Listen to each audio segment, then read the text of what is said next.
Estamos no ar com mais um episódio do Papo Social Media MLabs. Teve até batuque, expectativas aqui altas para o nosso papo de hoje. Vamos falar do que, Bárbara?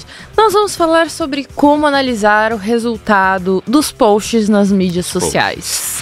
A gente já falou sobre relatórios. A gente falou sobre como transformar dados em ações. É verdade, né? Dados em ações. E falamos de relatórios, obviamente, também, tá dentro dessa história. Incluso relatórios, mas eu acho que hoje vai ser um pouco mais simples. E vai ser mais focado. Só pra gente olhar post. Como é que a gente analisa a história de posts, né? É claro que é inevitável falar de outras coisas, porque tudo tá correlacionado. Se a gente for só falar de post também, ia ser errado, né? E pra começar essa história, quais são os principais indicadores-chave de desempenho a serem considerados ao analisar o resultado dos posts? Posso começar porque todo mundo já está cansado, espero que não, de escutar sobre a jornada do cliente, né? Então, assim, quais são os principais indicadores? Lembre-se sempre que existem métricas e indicadores-chave de desempenho, né? As métricas são os números absolutos, likes, comentários, compartilhamentos, salvamentos, tempo de visualização ou visualizações, métricas.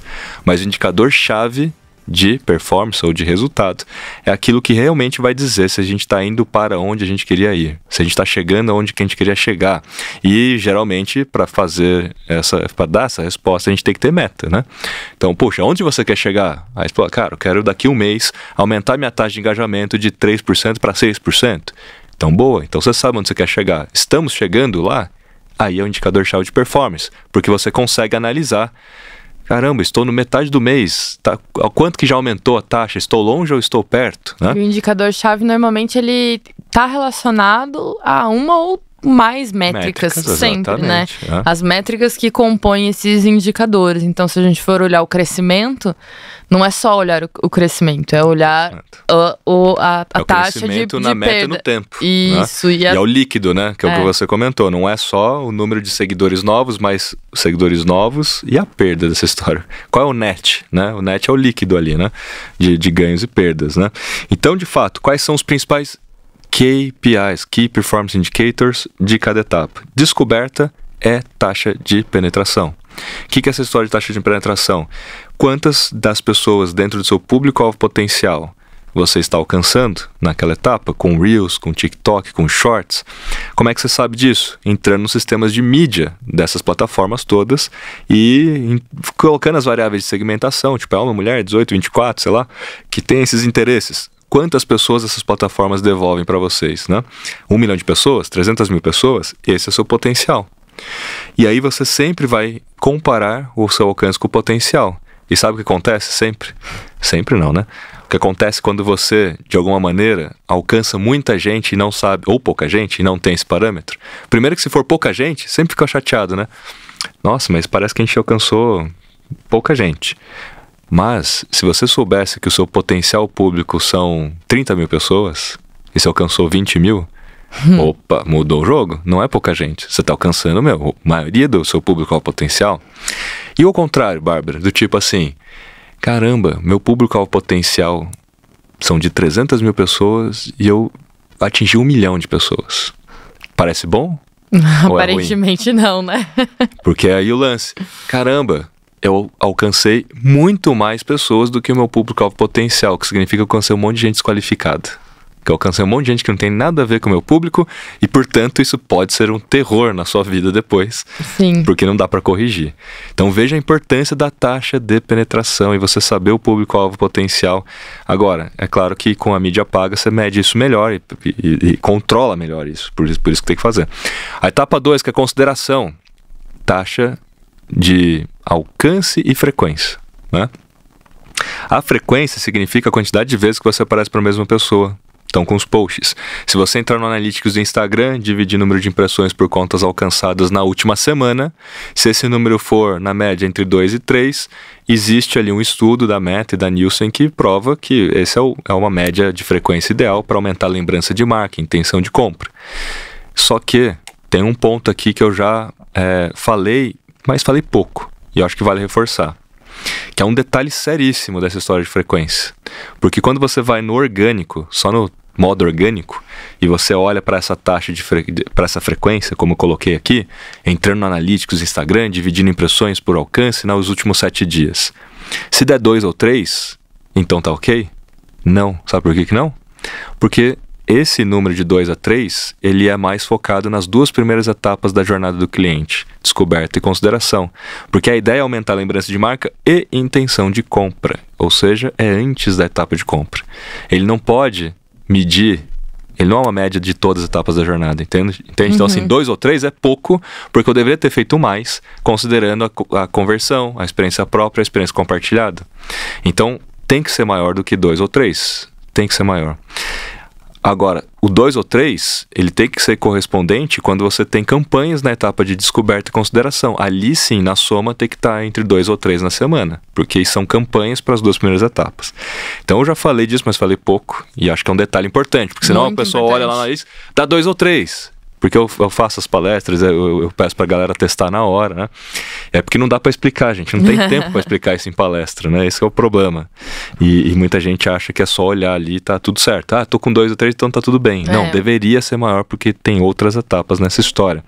Conversão, muito autoexplicável, mesmo que seja análise de post. Supondo que esse post, né? Ele tenha... Pensando em Instagram, tem ali a quantidade de pessoas que visitou o link ou clicou no link, né? Lá na bio.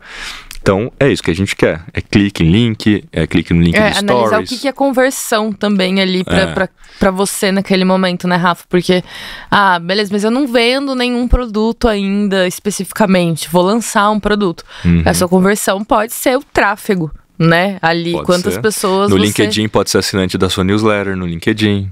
Né? Você pode ter uma landing page só para a pessoa assinar sua newsletter também fora do LinkedIn, se você for no Instagram. Alguma coisa está convertendo. É uma ONG, então você tem que achar novos doadores, né? É conversão. Tudo tem que ter uma conversão, uma jornada. Experiência própria. Aí sim o indicador-chave é a taxa de engajamento privada. E na experiência compartilhada é a taxa de engajamento pública proveniente dos UGCs, dos conteúdos gerados pelos próprios clientes. Você tem que medir a taxa de engajamento daqueles conteúdos para entender se a galera que está sendo alcançada através daqueles conteúdos é legal ou de qualidade ou não. Então a gente falou dos principais KPIs, taxa de penetração, frequência, taxa de conversão, engajamento privado e engajamento público. Só falamos de taxas de indicadores, né? Chave de performance, né? Vamos para o nosso segundo ponto aqui, que eu já falei demais aqui nesse ponto. Como é que a gente utiliza as ferramentas aí de análise de dados para medir o sucesso dos posts? Como é que a gente faz isso lá na MLabs? Rafa, primeiro usando a MLabs, né? Ou Dashgoo. Ou a Dashgoo. As duas plataformas, elas são incríveis, assim, sem falsa demagogia. São duas plataformas maravilhosas, assim, para análise de resultados e de posts. A MLabs, ela tem um visual que eu acho que ele acaba sendo um pouco mais mastigadinho pra gente, digamos assim, né? Você bate o olho, você já consegue identificar algumas coisas, alguns parâmetros, assim, que são muito importantes pra boa parte dos negócios, se eu não me arrisco a dizer, todos, né? A Dashgoo já é um outro tipo de plataforma que te permite ter uma profundidade um pouco maior de análise e um compilado de informações mais personalizado. Então, o que eu gosto de fazer? Dentro da Dashgoo, a gente tem o nosso dashboard com base nos nossos KPIs ali por jornada. Então eu tenho o meu top 3 posts para descoberta e os piores 3 para descoberta também. Os melhores para o top 3 ou os piores para consideração e assim vai. Porque nessa análise ali dentro das plataformas, ainda mais com esse visual, assim, de você conseguir ver realmente o que tá dando certo ali, quem que tá posicionado melhor, você consegue descobrir muitas coisas, né? Já aconteceu de eu ter certeza que aquele era um conteúdo que ia me ajudar a atingir um resultado naquela etapa, na primeira etapa, por exemplo. Mas com os testes eu vi que não, se eu investisse um pouco mais ali o meu tempo e trabalhasse ali um pouco melhor para gerar mais autoridade, ao invés de captar essa galera que ainda não segue a gente, mas para estreitar a conexão e o relacionamento ali com quem já segue a gente, aquele formato de conteúdo poderia ir muito melhor. Então, são essas análises que dificilmente você tem só ali em outras plataformas nativas. Exatamente. Né? E outra coisa também, pegar plataforma por plataforma para ter essa análise é muito mais difícil, né? Então, por exemplo, eu tenho o YouTube a gente não tem conteúdo para todas as etapas da estratégia, como você comentou, né? A gente tem ali para o que é estratégico pra gente. Então, eu só deixo setado ali, então não preciso ficar, eu uso muito isso, catando cavaco, né? Não preciso sair buscando em lugarzinhos ali aonde que eu vou conseguir ter dados e informações sobre aquele conteúdo que saiu a semana passada, por exemplo. Eu já consigo ter no modelo que pra mim é o ideal. Sabe um negócio que eu acho muito legal de Dash, por exemplo, Dashgo, né? No Dashgo a gente consegue criar relatórios ou criar nosso próprio dashboard, como você comentou, com os gráficos que a gente quiser. E a gente pode eventualmente criar um gráfico em barras com uma linha que traça, porque eu quero cruzar duas informações, coisa que na MLabs não dá para fazer, então a Dashgo é mais avançada nesse sentido. Dá para a gente ver, por exemplo, quais são as melhores hashtags para o engajamento. Na MLabs não tem, porque a gente já premeditou alguns dados lá. Na Dashgo você pode pensar assim, eu quero aqui um gráfico de barras dos meus posts, ordenado, tipo um ranking, por taxa de engajamento. Melhor, eu quero um gráfico de barras, que cada barrinha é uma hashtag que eu usei ao longo de um mês, e ordenado por hashtags que tiveram maior engajamento para menor engajamento. Esse é um gráfico animal, assim. Como é que você consegue visualizar quais são as hashtags que te trazem maior engajamento? Esse é um gráfico que dá para montar na Dashgo e não dá para fazer em outro lugar. Nenhuma, nem plataforma nativa, não vai te dar isso, né? Então dá para cruzar esses dados. Já na MLabs a gente consegue saber quais são os melhores dias e horários que tem maior interação por um histórico. Então, se você pegar ali um período de 1 mês, 2 meses, 3 meses, 1 ano, ele vai cruzar todas as informações e falar, caramba, os momentos que você tem mais interação é tal dia e tal horário. Coisa que também não dá para ver em nenhum outro lugar. Eu adoro o gráfico de barras por conta disso, de você conseguir visualizar realmente como que tá o andamento da coisa. Então, às vezes, você fez ali, vamos supor que você trabalhou com 2 estratégias diferentes nas quinzenas, você consegue ver claramente se a estratégia de uma quinzena para outra trouxe algum resultado de fato, não só de você bater o olho, você vai ver se a barrinha tá ali constante, se tá subindo ou se tá Vamos pegar a análise gráfica de stories. Esse, pra mim, MLabs é fantástico. Por quê? Porque no Stories, primeiro que tem pouco dado de Stories no próprio Instagram Analytics, né? Nos sites. Mas na MLabs você vê as barrinhas e você vê a linha de alcance caindo. Então, se você faz muito posts e muito stories em sequência, nitidamente você consegue ver a retenção dos seus stories. É uma análise gráfica. O mercado de ações já usa análise gráfica para entender melhor e muito rapidamente o que está acontecendo. Coisa que em outros lugares você não consegue. Porque teria que ficar somando na mão, olhando lá e tal. Não, ali você vê uma análise gráfica e fala, caramba, a minha retenção tá em X%, porque é só de passar o mouse em cima ali, né, do primeiro barrinho da última, você já entende retenção. E dá para você ver taxa de voltar, já ver quais são os seus melhores posts em função daquilo. Então a análise gráfica ela é muito importante. Ali naquele gráfico da MLabs dos melhores posts, a gente tem, né, as barrinhas sobrepostas, né, elas compostas. Sim. Então a gente pode clicar, por exemplo, em curtir, e eliminar o curtir da análise gráfica. É muito fácil, né? É muito interativo. E a gente focar o nosso olhar somente para os posts que tiveram mais compartilhamento, somente para os posts que tiveram maior impressão, somente para os posts que tiveram maior alcance. E a gente vem para o segundo ponto aqui da nossa discussão, nosso terceiro, na verdade, ponto, que é realmente a maneira de analisar os resultados. Como é que a gente analisa esses resultados para otimizar ali o engajamento, né? Como é que a gente analisa isso? Por etapa, porque se eu tenho editorias por etapa da jornada e cada editoria pressupõe um objetivo, um KPI, ou seja, eu consigo entender que o melhor post foi por alcance se ele foi premeditado para a etapa de alcance. Então eu vou lá e filtro por alcance na MLabs. E aí ele mostra só os melhores posts por alcance. Esse post melhor de alcance era da editoria de alcance, né? Para começar por aí, né? Era, então legal. Puxa, era de alcance, mas não alcançou. Então a gente olha a coisa certa no momento certo. Caramba, eu tenho uma editoria que pressupõe taxa de engajamento. Então vamos filtrar agora na MLabs, que eu só quero os melhores posts por engajamento. a gente consegue olhar certo no momento certo. Então você consegue realmente filtrar tudo isso que nenhum outro lugar consegue. Então não é jabá, gente, porque assim, não dá para fazer isso em outro lugar. E quando, né, eu ajudei inclusive a pensar no produto, esse gráfico dos melhores posts, ele é mais avançado. Pode perceber que em nenhum outro lugar a gente tem esse gráfico dos melhores posts, né? E é muito maneiro. Eu sou fã demais. Eu já trabalhava com a MLabs antes de trabalhar na MLabs, né? Que bom, né, Bárbara? Que bom, né? Eu já era usuária da ferramenta, entendeu? E só uma coisa, Rafa, que eu queria salientar, isso que você comentou sobre a importância de você ter objetivos dentro de cada editoria, dentro de cada conteúdo que você publica.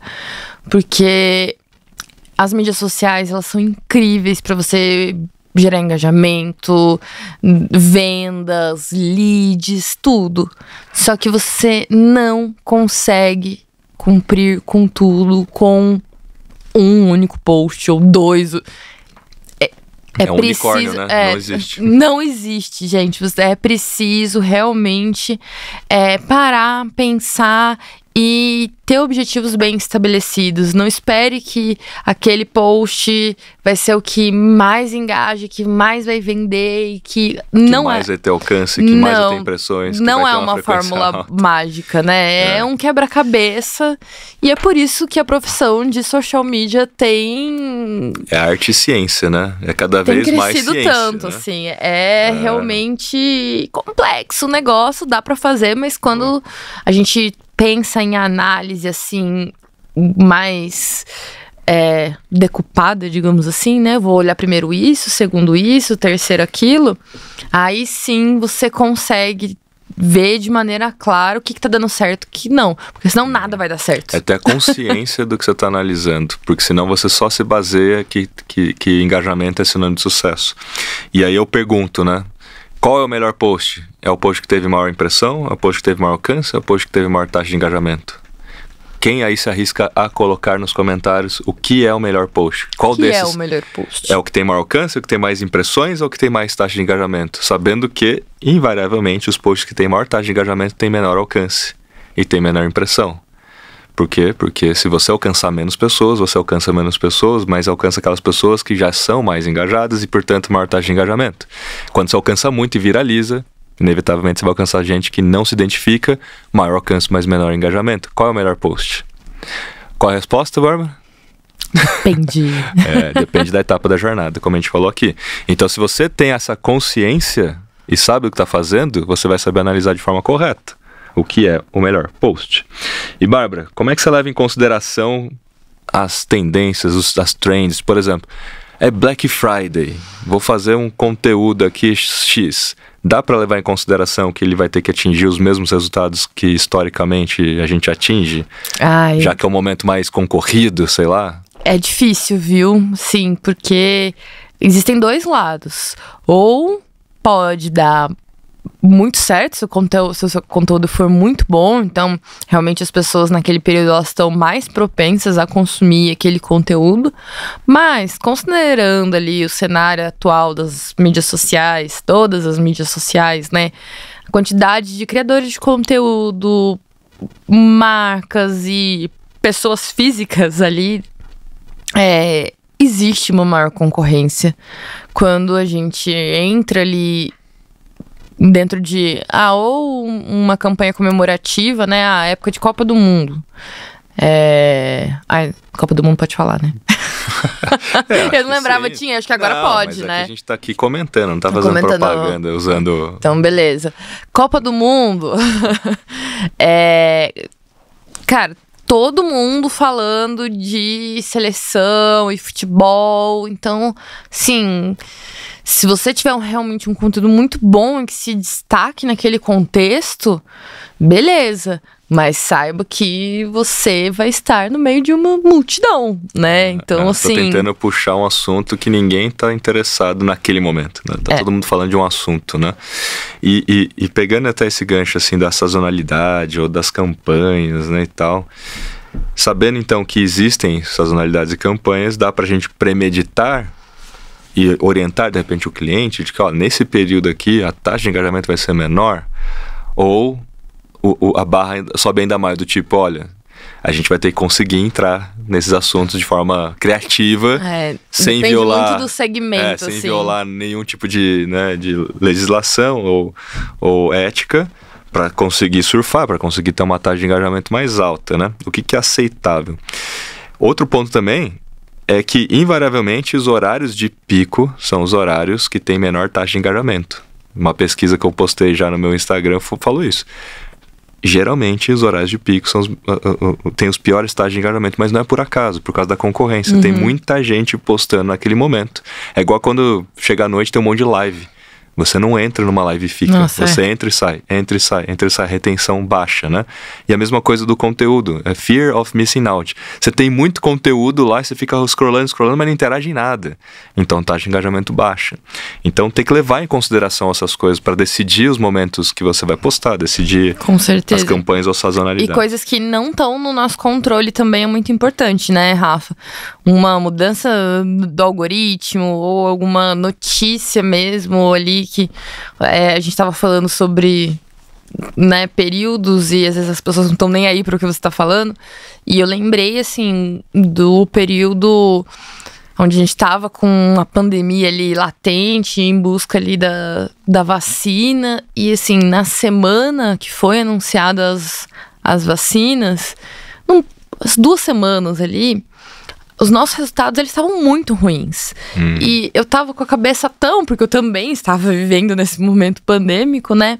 Que eu tava tentando buscar motivos do porquê que o nosso desempenho não tava ali o quanto a gente esperava. Aí eu parei, respirei, bastou abrir o G1 para lembrar, ou qualquer outro portal de notícia. Falei, gente, lógico, ninguém tá querendo saber sobre, sei lá, ou até querem, mas hashtags banidas, por exemplo. Cara, o pessoal quer saber quando que começa o calendário de vacinação. Então, e provavelmente todo mundo que tava falando sobre isso tava surfando e tava sendo entregue. Era só o que aparecia no feed, né? Então o algoritmo não estava entendendo o seu conteúdo como relevante para aquele momento. Zero relevante. Então é importante a gente ter essa consciência também e se preparar explicar isso para as pessoas que estão ali em volta. Se você não trabalha diretamente com um cliente, mas trabalha dentro de uma empresa como eu, tipo, eu acho que na época eu cheguei e falei para você, para Mariana, falei, gente, olha, devido ao nosso contexto aqui, cara, as pessoas elas não estão lembrando da MLabs agora. Tem outras coisas mais importantes. E de que maneira a gente pode, então, analisar os resultados dos posts para decidir, por exemplo, o quanto que a gente coloca de mídia paga ou se a gente impulsiona ou não um post? Ou se publica ele, de fato, dependendo do contexto, né? Porque, assim, tem muita gente que não usa o turbinar, que não usa o impulsionar, que não faz campanha, não faz nada, só vive do tráfego orgânico. Mas tem gente que já tem essa prática de olhar para o resultado de um post e decidir se vai ou não vai impulsionar ele. E tem gente, que foi o nosso caso na agência por muitos anos, que, temos que impulsionar os posts independentes se ele está indo bem ou não, porque a gente tem que controlar a jornada do cliente. Se a gente ficar decidindo um vai, outro não vai, um vai, 2 não vai, você não consegue controlar, fica mais difícil, né? Então, eu posso responder isso. Porque na prática, se de repente um conteúdo, obviamente, organicamente está indo melhor e está tendo uma taxa de engajamento acima da média histórica, se você impulsionar aquilo, turbinar aquilo, o custo por 1000 impressões vai ser mais baixo do que eventualmente seria, porque o próprio Instagram ou Facebook, ou até, inclusive, TikTok, LinkedIn, acho que a lógica é a mesma. Eles vão entender que tem mais relevância, né? Obviamente que você vai ter que escolher um objetivo para aquela campanha. Você quer envolvimento, você quer views, você quer conversões. E se as pessoas reagirem conforme o objetivo que você escolheu, vai entregar mais barato, né? Então, se eu escolhi envolvimento e as pessoas estão engajando, vai ficar mais barato. Se eu escolhi envolvimento e a galera não está se envolvendo, vai ficar mais caro, porque é uma forma de filtrar e penalizar quem é ruim mesmo na história de anúncios, né? Então, está acima da média, em termos de taxa de engajamento, é um bom post para impulsionar, ponto. Quanto colocar em termos de mídia? Vai depender, de fato, do seu controle de frequência por etapa, o tamanho do seu inventário potencial, que a gente já falou, e quanto que custaria atingir, no mínimo, perto de 100% do seu público. Ah, mas é muita gente, não tem dinheiro. Então diminui, filtra esse público de 1 milhão para 500 mil, de 500 mil para 300 mil, para tentar alcançar perto do 100%, para que você tenha esse controle. Agora, minha sugestão maior, realmente boa prática, é tenha premeditado uma verba para impulsionar todos os posts para você controlar as etapas da jornada. Os posts de descoberta, tá aqui, essa é a verba. Post de consideração, óbvio que uns vão melhor, outros vão pior, o CPM vai ser maior ou menor, e ali você vai ter também esse controle. Dá para esperar um pouquinho, Bárbara, organicamente para depois impulsionar, mesmo que todos sejam impulsionados? A gente fazia isso, né? Então, assim, não é porque já é impulsionado, então já foi por lá, já mete dinheiro ali. Eu gosto bastante de ir acompanhando, assim, mas eu entendo que não é a realidade de todos os profissionais, mas eu tenho essa oportunidade, deixo ali na minha agenda. Então, sempre quando sobe um post na MLabs, eu fico observando ali de hora em hora, basicamente, e vendo o desempenho. Se, de repente, eu vejo que ele tá numa sprint muito boa, assim, de entrega orgânica, eu peço pro pessoal de mídia segurar um pouco esse patrocínio para deixar ele entregar mais organicamente. E aí eu dou o sinal de tipo, ó, agora passou, sei lá, as primeiras horas, já deu uma leve baixada ali no ritmo mesmo, né? Que a gente percebe que primeira hora vai muito rápido. Aí nas 2 horas seguintes você teve o resultado da primeira hora, ou seja, então tá demorando mais para aquela entrega ser feita. E aí você pode ir controlando dessa forma também, né? Mas é um pouco mais trabalhoso. Vamos para os mitos ou verdades. Bora, Rafa. Mitos ou verdades. Primeiro mito ou verdade. A análise dos resultados dos posts deve ser feita apenas com base em métricas quantitativas, sem considerar aspectos qualitativos. Esse é um mito, né? E aí, é mito? Esse é um mito. Ainda mais, assim, quando a gente fala sobre social listening... Pra mim é a área que mais tem essa parte qualitativa, né? Existem comentários, respostas, situações ali visuais que representam muito para análise dos conteúdos. Então, é lógico que você consegue ter um padrão maior, eu acho, quando você trabalha com uma análise quantitativa, né? Então, você já seta ali gráficos, etc. Já a sua base de dados meio que tá pronta. Eu, particularmente, gosto de fazer isso, tá? Eu gosto de ter ali, tipo, o que é quantitativo, meio que padrão ao longo dos meses, e aí o que é qualitativo, em sentido das minhas observações, insights, comentários, testes e outras coisas que a gente foi descobrindo nesse sentido, aí faz parte do relatório, mas com essa outra... Mais qualitativo, né? Isso, com essa outra qualitativo vertente. É sempre muito importante, né? E com base nas hipóteses do que a gente entende do qualitativo, a gente pode validar com o quantitativo. Em pesquisa de mercado é assim, né? Que é ao contrário do que muita gente faz, que já faz direto uma pesquisa quantitativa para tentar provar uma decisão já tomada. Né? Muitas empresas fazem pesquisas de mercado quantitativa para tentar enviesar e provar uma decisão. Mas o mais correto é, faça primeiro uma pesquisa qualitativa, entenda os comentários, se é neutro, positivo ou negativo, o que essa galera está comentando, o que essa galera tem de dúvida, o que essa galera tem de sugestão, né? O que ela tem de reclamação, e assim você tem vários insights. Puxa, toda vez que a gente fez tal post, apareceu esse tipo de reclamação, ou apareceu tal tipo de dúvida.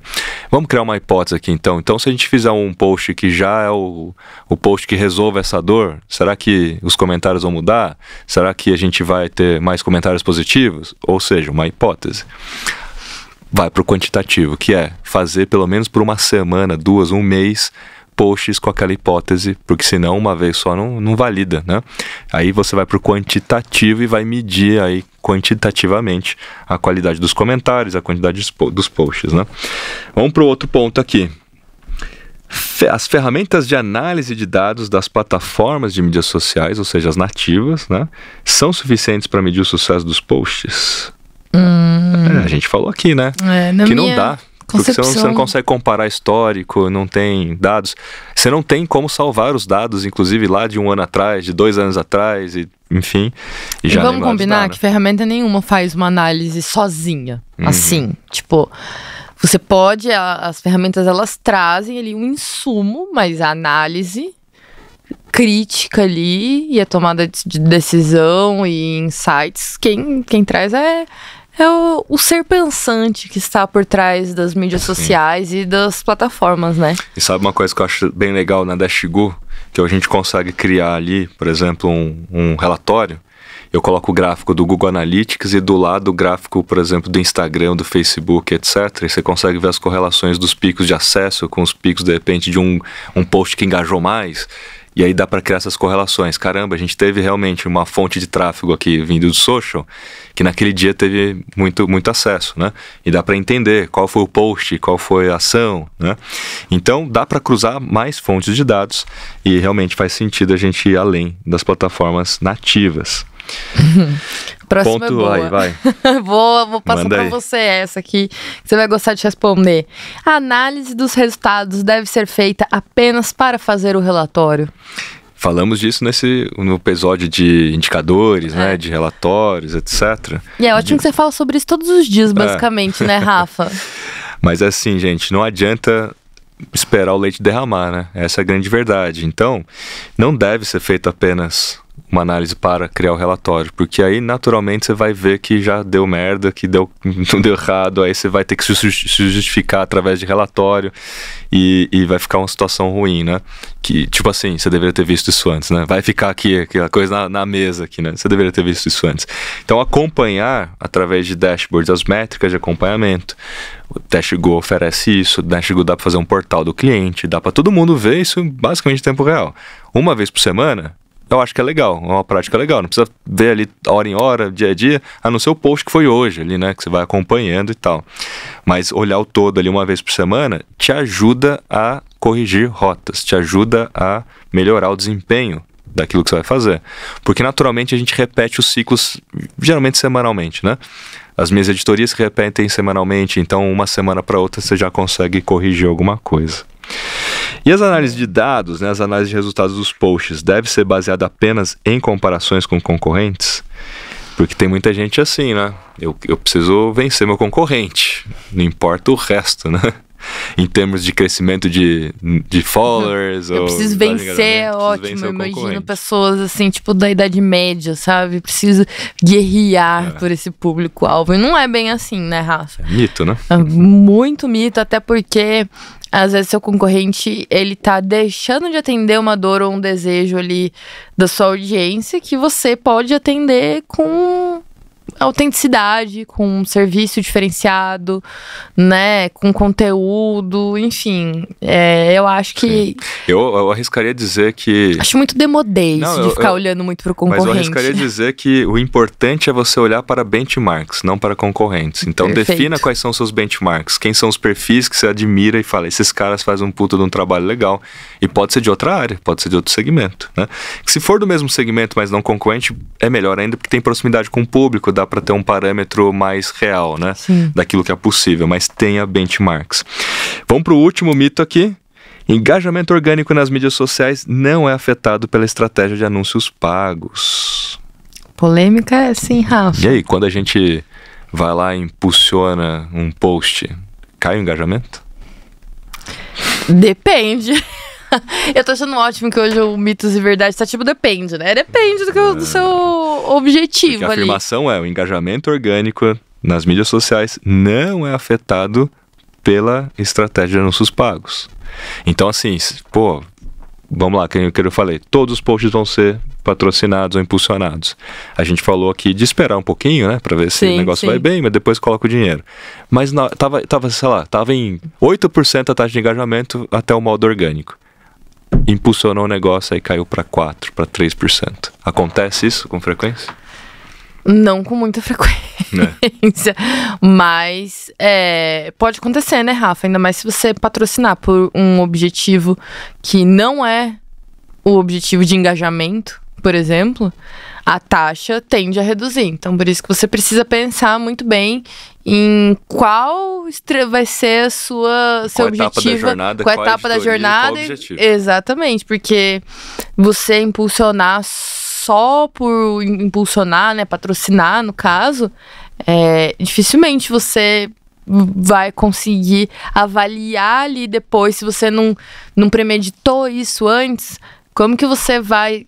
Aí, logicamente, você alcançou, sei lá, 100 mil pessoas. Você falou, putz, mas não era o alcance que eu queria mais engajar mesmo com essa galera. Exatamente. Então, o que eu vou fazer agora? Mas essa é a ponta mesmo. Você tem que ter consciência do que você está fazendo. Então, beleza, eu vou impulsionar esse post aqui. Qual é a editoria desse post? E para qual etapa? Era para descoberta. Então, tem que impulsionar para alcançar mais pessoas e não para engajar mais pessoas. E aí você tem a consciência de que o taxa de engajamento vai baixar, vai cair. É inevitável, quando você impulsiona um post para alcançar mais pessoas, nem todo mundo vai se identificar, vai cair engajamento e vai cair a taxa de engajamento e tá tudo bem. Porque você queria alcance, você não queria engajamento. Agora, eu quero engajamento nesse post. Esse post é da editoria de engajamento, é da etapa de experiência compartilhada ou própria. Quero engajamento. Então, vai impulsionar para quem? Para quem já é cliente, para quem já é aluno, para quem já é seu público que já está depois da conversão. Então você precisa ter as audiências salvas dentro do sistema de mídia. Comentar isso. É muito importante a audiência, porque não adianta nada. Se você patrocinar também para audiência por engajamento, né? Mas para audiência errada, você também não vai ter o engajamento. Bem então é importante sempre verificar em toda a análise, né? Nesse nosso relatório é ótimo. Esse nosso episódio fala sobre análises, né, de posts. Então, eu acho que análise, mais que analisar o post depois, né, que ele subiu, é analisar aquele post desde quando ele é a sementinha ali, né? O que você vai querer com aquele conteúdo e fazer as coisas com consciência, porque aí vai ser muito mais tranquila. Consciência e intenção. Com certeza, vai ser mais tranquila a análise de relatórios. Muito bem. Se você curtiu, achou topzera também o nosso episódio de hoje, coloca aí no comentário, já assina aí o canal, coloca o sininho, dá estrelinha no Spotify, né? Dá pra colocar estrelinha. E é no canal inteiro, né? No Spotify não é por episódio. Então você precisa entrar ali no canal e avaliar aqui o podcast pra gente continuar fazendo esse papo com vocês. Esse é o Papo Social Media MLabs. Valeu e até a próxima.